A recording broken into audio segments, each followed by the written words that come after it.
আসসালামু আলাইকুম, সবাই কেমন আছেন? ফ্রেন্ডস ফার্মের পক্ষ থেকে আপনাদের সবাইকে স্বাগতম এবং অভিনন্দন। আজকে আমরা হাঁসের বাচ্চা খুঁজতে আসছি, কারণ আমাদের এখান থেকে হাঁসের বাচ্চা কিছু মানে এদিক ওদিক হয়ে গেছে। কারণ মুক্ত অবস্থায় পালন করতেছি আমরা, হচ্ছে হাঁসগুলাকে মুক্তভাবে পালন করি, কিন্তু মুক্তভাবে বলতে আমাদের বাড়ির পিছনে একটা ডোবা আছে, আপনাদের দেখায় মাঝে মাঝে, ওইটাতে আমরা হাঁস ছেড়ে দিই। ওইখানে পর্যাপ্ত পরিমাণে খাবার আছে, কিন্তু কিছু কিছু হাঁস আপনার 4টার দিকে সবগুলা উঠে আসে, উঠে নদী দিয়ে আপনার ফার্মের নিচে আসে। কিন্তু আজকে দেখতেছি যে অনেকগুলো হচ্ছে ওই নদীর ওই পারে চলে গেছে। আজকে হাঁসগুলো খুঁজতে আসছি আর কি।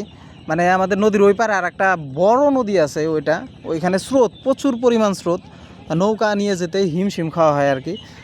ওইটাতে যদি যায় হাঁসগুলা, তাহলে আমরা ওই হাঁসগুলাকে খুঁজে পাবো না, কারণ ওইখানে হাঁসগুলাকে ব্যাক করার মতো কোনো সিস্টেম নাই। হাঁসগুলার উদ্দেশ্যে আমরা বের হয়েছি। এইখানে মেবি 30-35টা প্লাস হাঁস আছে আমাদের। ওই যে দেখেন, ওই যে আমাদের 2টা সদস্য দেখা যাচ্ছে কোনো রকমভাবে। ওই যে ওরা হচ্ছে হাঁসগুলার জন্য গেছে আর কি। আমি পিছনে পিছনে যাচ্ছি, ওই যে দেখা যাচ্ছে হাঁসগুলো আছে আর কি। মুক্তভাবে পালন করলে একটা প্রবলেম, কারণ এখন আমাদের এখানে পর্যাপ্ত পরিমাণ পানি বেড়ে গেছে, যার কারণে হাঁসগুলা যখন নদীর এই পারে চলে আসে তখন এগুলাকে কন্ট্রোল করা একটু অসম্ভবই হয়ে যায়। আমরা হচ্ছে আজকে নেট কিনতাম, কিন্তু আজকে আমাদের এখান থেকে নৌকা শহরে যায় না। আমাদের এখান থেকে শহরে যাইতে মিনিমাম 2 ঘন্টা সময় লাগে নৌকা দিয়ে।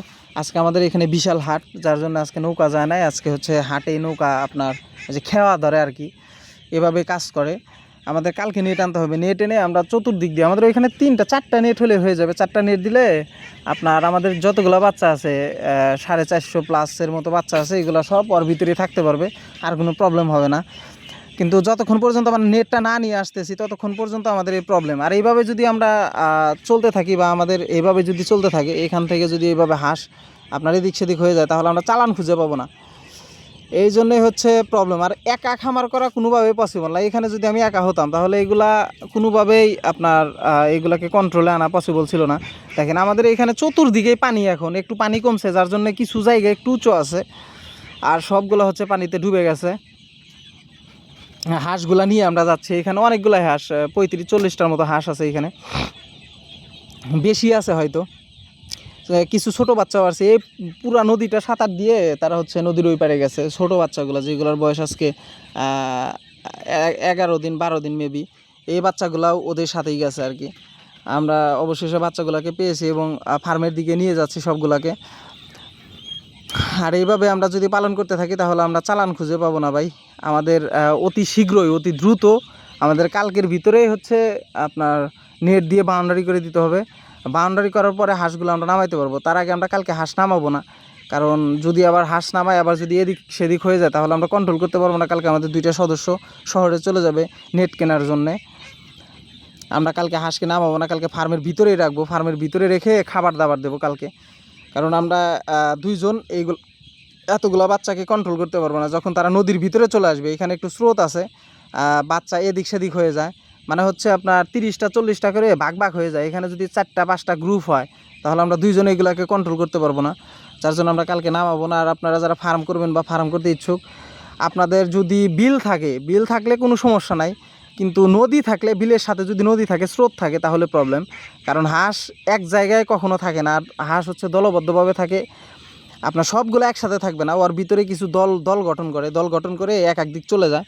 এই জন্যে যাদের আশেপাশে নদী আছে, নদীর ওইখানে ছাড়াটা খুবই রিস্কি। স্রোত থাকলে বা হাঁসগুলো হারা যাওয়ার সম্ভাবনাটা বেশি থাকে। আর বিল থাকলে, শুধু বিল থাকলে, বিলে যদি স্রোতটা না থাকে, বিলে সাধারণত স্রোত থাকে না, ওইখানে পালন করা একদম সুবিধাজনক।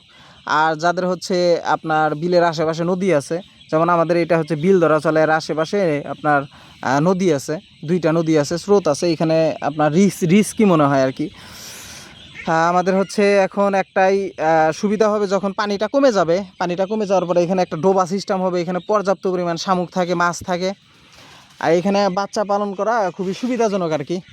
আমাদের তখন বাচ্চা পালন করে আমরা মজা পাবো, তখন আর কোনো রিস্ক মনে হবে না, কারণ পানি ছাড়া বাচ্চা শুকনাই যাবে না, পানির ভিতরেই থাকবে, 2 সাইডে লাগানো থাকে, মাঝখানে হচ্ছে আপনার ডোবাটা থাকে, যার কারণে সুবিধা হয়। আর কালকে থেকে আমরা বাচ্চাগুলোকে বাউন্ডারির ভিতরেই রাখবো।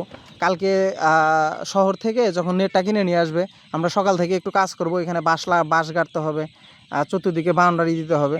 নেট টানার পরে ওইটা লাগানোর পরে আমরা কালকের দিন পর থেকে নেটের ভিতরে রাখতে পারবো, কোনো রিস্ক নাই আর কি, ওইখানে পালন করতে পারবো। আর আমরা হচ্ছে কালকের দিন পরে আমরা বাচ্চাগুলো নিয়ে আসব, আমরা আরও 300 বাচ্চা নিয়ে আসতেছি কালকের দিন পরে। যাই হোক, আপনারা যারা হাঁস পালন করতে চান, মানে একদম এইভাবে যাদের হচ্ছে আশেপাশে নদী আছে তারা এইভাবে পালন করবেন না, পালন করলে চালান খুঁজে পাবেন না। কারণ হাঁসের বাচ্চা দলবদ্ধভাবে থাকতে পছন্দ করে, কিন্তু সব একসাথে থাকতে পছন্দ করে না। ওরা হচ্ছে আপনার 30টা 40টা করে একটা টিম হয়ে যায়, টিম হয়ে ওরা হচ্ছে আপনার খাবার সংগ্রহ করে আর কি। যাই হোক, আজকে এই পর্যন্ত। সবাই ভালো থাকবেন, সুস্থ থাকবেন, আর আমাদের জন্য দোয়া করবেন যাতে আমরা সফল হতে পারি। সফলতার সর্বোচ্চ স্থানে জানে আল্লাহ তাআলা আমাদের পৌঁছায়া দেয়। আপনারা আমাদের জন্য দোয়া করবেন, আর আমাদের একটা কর্মসংস্থানের জন্য ব্যবস্থা হয়ে যায়। আপনারা সবাই আমাদের জন্য দোয়া করবেন, আপনাদের কাছে দোয়া চাই, এটাই আমাদের শেষ কথা। ঠিক আছে, ভালো থাকবেন, আল্লাহ হাফেজ।